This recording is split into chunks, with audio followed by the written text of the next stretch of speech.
हुजूर ताजू शेख क्या खूब लिखते हैं, किसी को वो हंसाते हैं, किसी को वो रुलाते हैं, वो यूं ही आज़माते हैं, वो अब तो फैसला कर दे, वो यूं ही आज़माते हैं, वो अब तो फैसला कर दे।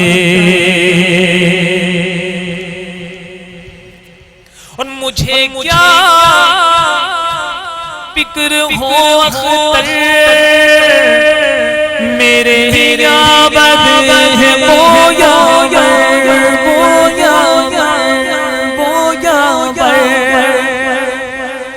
मुझे क्या फिक्र हो अख्तर, मेरे याबद है बोया बलाओं को जो मेरी खुद गिरफ्तारे बला का दे, बलाओं को जो मेरी खुद गिरफ्तारे बला का दे, नबी मुख्तार कुल है जिसको जो चाहे अता कर दे,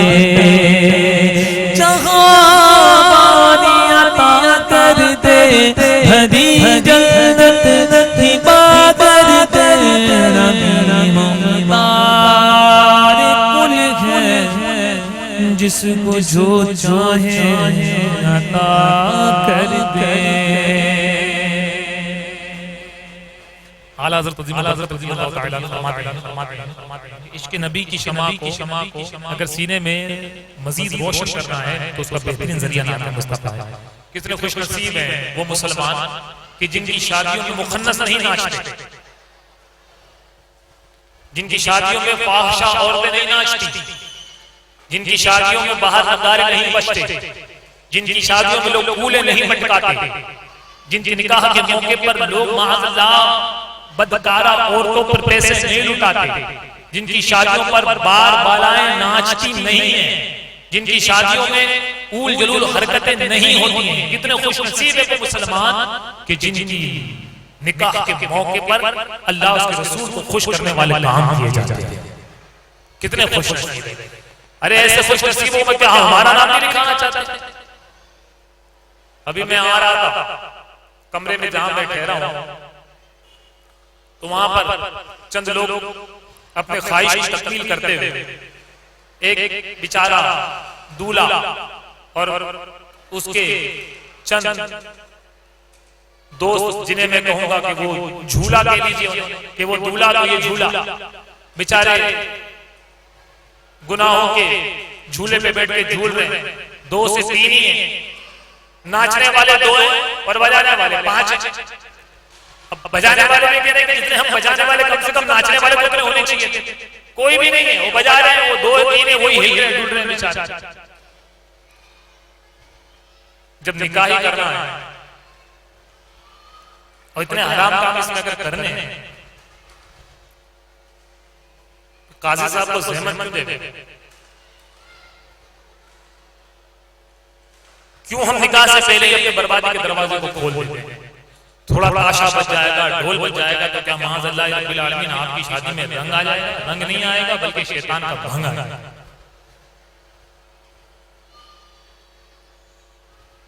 मेरी अदबन गुजारिश है आप सबसे, हाथ जोड़कर नाराज ना होते हुए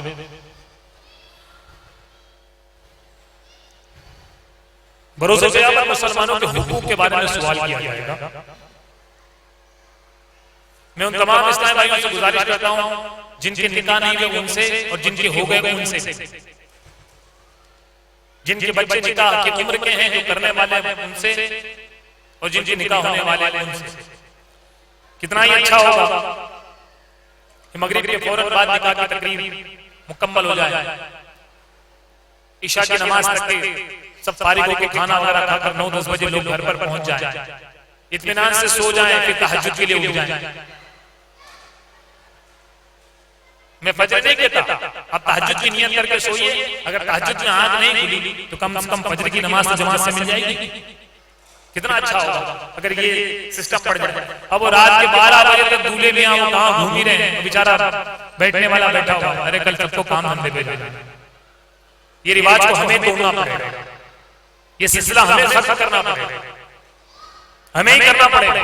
हम करेंगे तो इंशाल्लाह हमें देखा था कि दूसरे भी करेंगे, तो जल्दी निकाह की तकरीब पूरी हो जाए, दूसरों पर रहम करें। जो बंदों पर रहम नहीं करता अल्लाह उस पर रहम नहीं करता, तो जल्दी निकाह की तकरीब पूरी करके रहम कीजिए लोगों पर। कल सबको काम पे जाने दीजिए और दूल्हे को आराम करने दीजिए।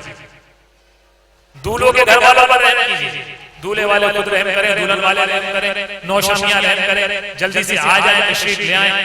इतनी प्यारी बात होगी। अल्लाह करे कि मेरी बात दिल में उतर आए, जल्दी से आ जाए, बगैर गाना बाजा बजाए और महफिल नात हो। माशाअल्लाह अल्लाह ने खुशनसीब इस्माइल भाई, हाँ खाना तो खाएंगे इंशाअल्लाह, खाना खा जाने वाला। लेकिन याद रखिए कल क़यामत के दिन ये हमारे लम्हात जो हम यहाँ पर बैठे थे ना, सुनहरे अक्षरों में अल्लाह की बारगाह में पेश किए जाएंगे कि कुछ देर बैठकर अल्लाह के बंदों ने उसका उसके प्यारे महबूब सल्लल्लाहु अलैहि वसल्लम का कलाम सुना। अब ये सिलसिला ही ऐसा है, खाने का भी जारी। और अपनी गुफ्तगू को मैं इख्तिताम करते हुए इतना अर्ज करना चाहूंगा,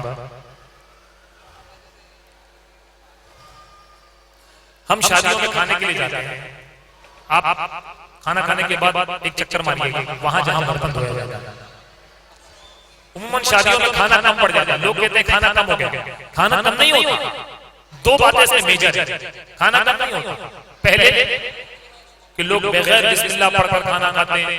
एक महफिल में अल्लाह के नबी सल्लल्लाहु अलैहि वसल्लम तशरीफ फरमा, खाने में खूब बरकत। फिर एक शख्स आया, खाना खाने के लिए बैठा, खाने में बेबरकत हुई। अर्ज की गई या रसूल अल्लाह, पहले जब हमने खाना शुरू किया तो खाने में खूब बरकत थी। फिर ये शख्स आया, ये बैठा तो खाने की बरकत उड़ गई। अल्लाह के नबी ने इरशाद फरमाया, जब हम खाने के लिए बैठे तो हमने बिस्मिल्लाह पढ़ा तो शैतान दूर हो गया। ये शख्स आया, इसने बगैर बिस्मिल्लाह पढ़े खाना शुरू कर दिया, जिसकी वजह से शैतान भी इसके साथ खाना खाने बैठ गया। तो जहां शैतान खाने के लिए बैठ गया वहां बरकत चली गई। तो पहली बात तो ये कि हम अकेले नहीं आते, बगैर बिस्मिल्लाह पढ़कर शैतान को भी लेकर आ जाते हैं। बगैर बिस्मिल्लाह पढ़े खाना खाते तो हम अकेले नहीं आते, दो को लेकर आ गए और हमसे ज्यादा रक्कस कसरा वो खाता है। हम क्या खाएंगे? और हम खाते जितना खाते अपने हिस्से का तो खाते हैं, अपने हिस्से का खाते अपने हिस्से का गिरा देंगे। अरे अल्लाह के बंदो, देखो तुम्हारे जेब से कभी नोट भी निकल कर नीचे गिरी है क्या? नोट चिल्लाता किसी के जेब से नहीं गिरता, लेकिन खाना खाते हुए निवाले लोगों के पैर मुंह से तो गिरते ही हैं। और सिर्फ इतना ही नहीं, जिसके लिए लोग एक एक दाने के लिए दुनिया में वो चीजें जंग है। लोग सुबह उठते हैं, पेट की आंख बुझाने के लिए काम धंधे पर जाते हैं, पूरा महीना काम करते हैं, पैसे कमाते हैं, अनाज भरते हैं, वही रिस्क लोग अपने पैरों में रौंद रौंद कर चलते हैं। तो पहली बात ये कि बगैर बिस्मिल्लाह पढ़े खाता है तो शैतान साथ में बैठ गया। दूसरी बात ये कि जितना खाते हैं उतना दस्तर पर गिरा जाते हैं तो खाना कम पड़ जाता है। तीसरी बात ये हिर्स के मारे हैं, हिर्स के मारे जरूरत से ज्यादा अपने बर्तन में डाल लेते हैं। होटल में खाते हैं तो बिल देखकर खाते हैं, और जब दावतों में खाते हैं तो दिल देखकर खाते हैं। दिल भरा नहीं और डालो, खाना खत्म हो जाएगा और डालो, फिर और डालने के बाद गिनते हैं, खाए नहीं जा रहा। किसने बोला था आपको ज्यादा डालना? फिर इज्जत जाती है दूल्हे की, फिर इज्जत जाती है दुल्हन उनके घर वालों। क्या हुआ? अरे जनाब खाना ही कम बनाया था। खाना कम नहीं बनाया था, हमारे दिल में दीन की कमी की वजह से खाना बेबरकती हुई और खाना जमीन में रखा गया। अगर पूरे दस्तर से, पूरे प्लेटों से खाना निकाला जाए और उसको देखा जाए तो तकरीबन 50 से 60 या 100 के करीब लोगों का खाना जाया हो जाता है, सबके बर्तन में बच। फुटपाथ पर एक शख्स सोया हुआ जिसको खाने के लिए खाना नहीं, और हमने खाना खाने के लिए बैठे थे, जितना खाया उतना खाया। अल्लाह के नबी सल्लल्लाहु अलैहि वसल्लम जब खाना तनावुल फरमाते तो बर्तन को इस तरह साफ फरमाते, ऐसा लगता था कि बर्तन को धो के रखा है। आखिरी दाना भी आप उसे खा लिया।